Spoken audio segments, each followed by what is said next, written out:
me tell you about the third coast.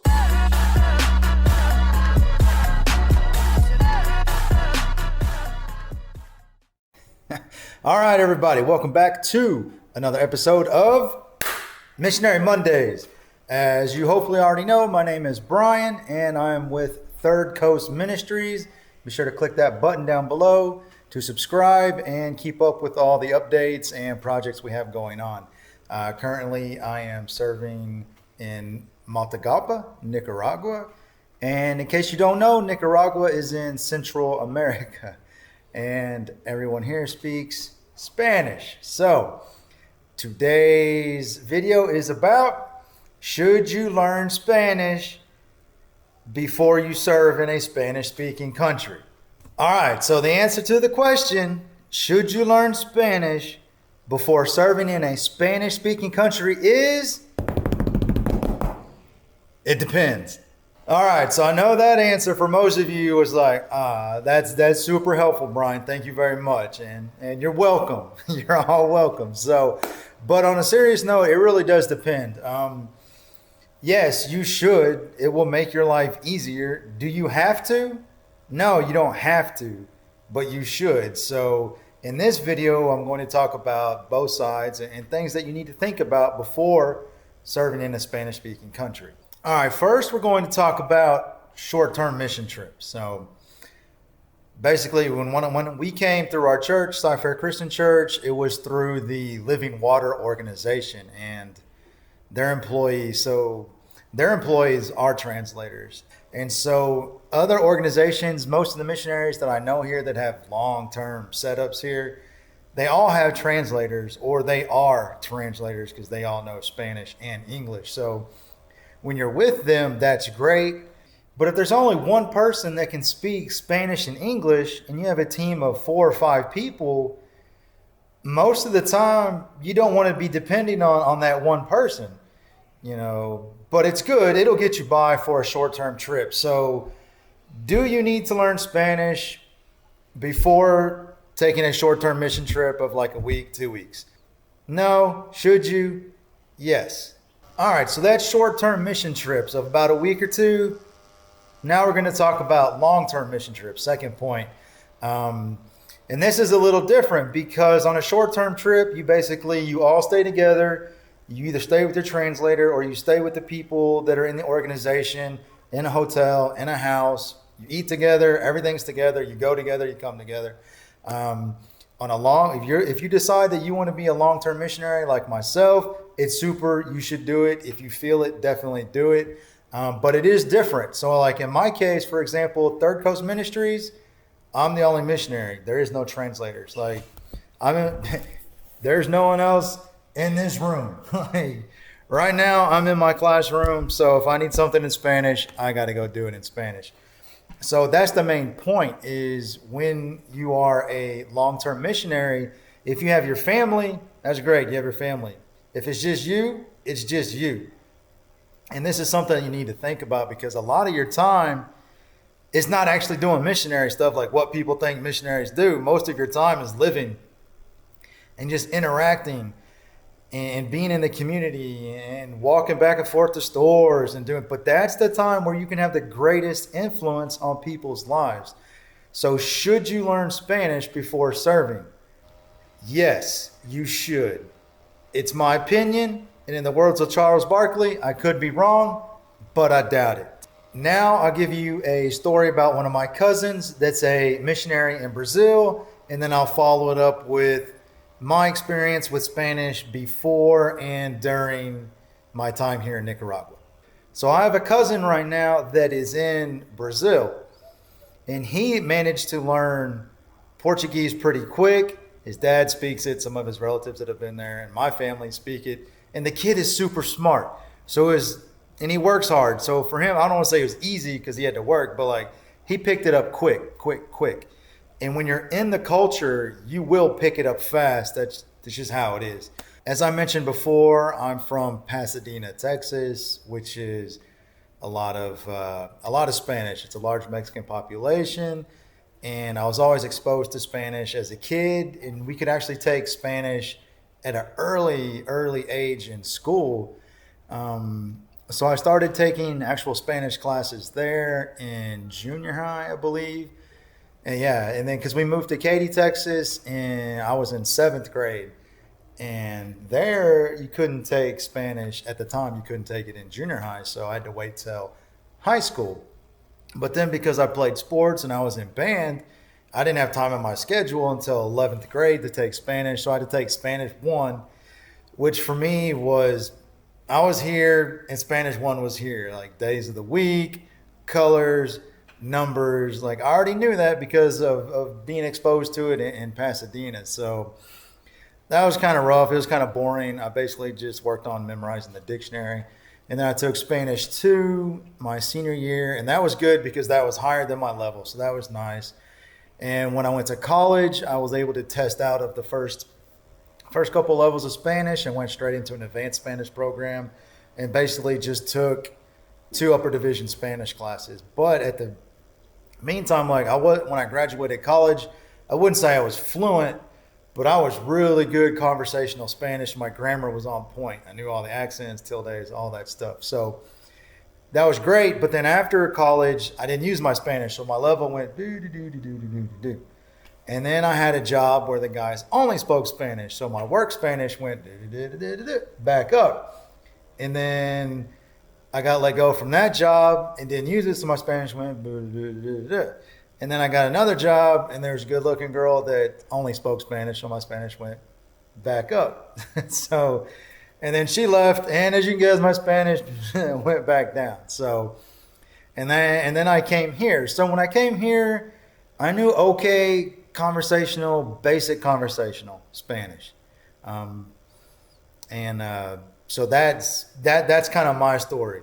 And then since I got here, because I live here and I worked on speaking Spanish every day, my Spanish, oh man, it's way better than when I graduated college.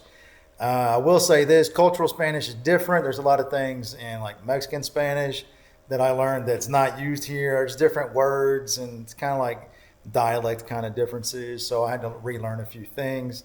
I'm at a point where I need to sit down and actually study Spanish. All right, so I just explained my history and experience with Spanish before coming here, and that's great. So yes, we should learn Spanish. Okay, we got it. Why is it beneficial, and what are the next steps? That's what we're going to talk about next. All right, so why would learning Spanish be beneficial? Well, you need it. So that's one. If you plan on getting stuff in the store, you plan on doing anything, you need the Spanish. If you don't know Spanish, oh man, your life is going to be very difficult. Let me make that clear. It will be okay. It will be fun. You might enjoy it depending on personality, but it will be more difficult. You need to understand that. So that's one reason you need to learn Spanish, because you need it to live and to interact. And as I mentioned earlier, in your daily life, the interactions you have with the people here, that's how you can make the greatest impact as a missionary. And a lot of people think it's projects, it's this. No, it's the daily grind, the wake up, go to the store, go buy groceries, walk home, walk through the community. In my case, I'm a teacher here, so I see my students everywhere. You see students, I can't go anywhere in the city without, hey, Mr. Baker. And I love it. I love it when my students are like, hey, Mr. Baker. And kids that aren't my students, hey, Mr. Baker. It's awesome. It's great. That lets me know that I'm having an impact that might be small, but little by little, I'm having an impact. And I wouldn't be able to do that if I didn't know Spanish. Yes, I'm here teaching English, but to have that impact on a day-to-day basis on the daily grind, it only came about because I know Spanish. So you need to learn Spanish for that reason. It'll help you. It's your life. And people here really appreciate it. Somebody that has no access to education, their Spanish isn't going to be that great. It's the same as the United States. I hate to say it, but you go to some backwoods areas where the education is low, their English, not very good. It's the same thing here. In poverty, the education is always lower. That's why I'm here, to bring it up. That is my goal. So if they barely know Spanish or can't read in Spanish, they're not going to know English. They might be a parrot. They might not say, I'm fine, thank you, how are you? But that's it. So to be able to interact with these people, you need to know Spanish. It's important. The day-to-day interactions, that's where you're going to have the greatest impact. So you need to know Spanish. Now that I've mentioned that, I'm going to get in. So, okay, we get it. We need to know Spanish. How do we do it? All right, so you could take Spanish classes wherever you are. I'm assuming, based on my background, you might be in the U.S.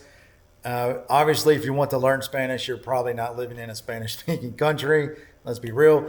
And this part is not just for people who want to be missionaries. It's for anybody that wants to learn a foreign language, which is amazing. You should. It will expand your horizons. And the best way to do it is to go to a country that speaks that language. And I'm speaking about Spanish. So any Spanish-speaking countries, obviously, there's more expensive ones, there's cheaper ones.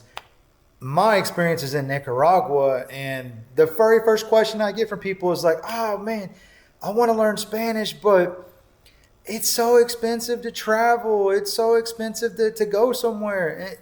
How much are your classes costing you in the U.S., wherever you are, and you don't even have anyone to practice with, really? So for here, I mean, you could get a round trip ticket. I mean, if you get a deal, you're looking at $400 round trip, man, maybe five.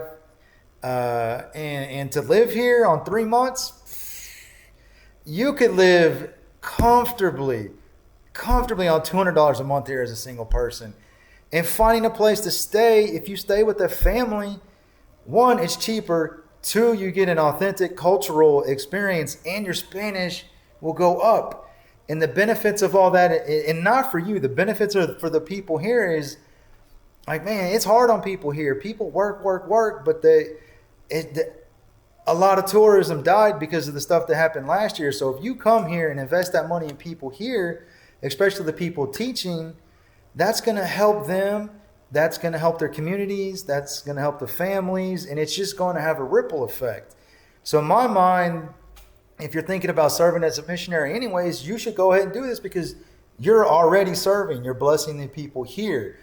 And we have friends that I've met since here, like that's their job. Their job is to teach people Spanish, people that come here, missionaries, or people that just want to come as tourists.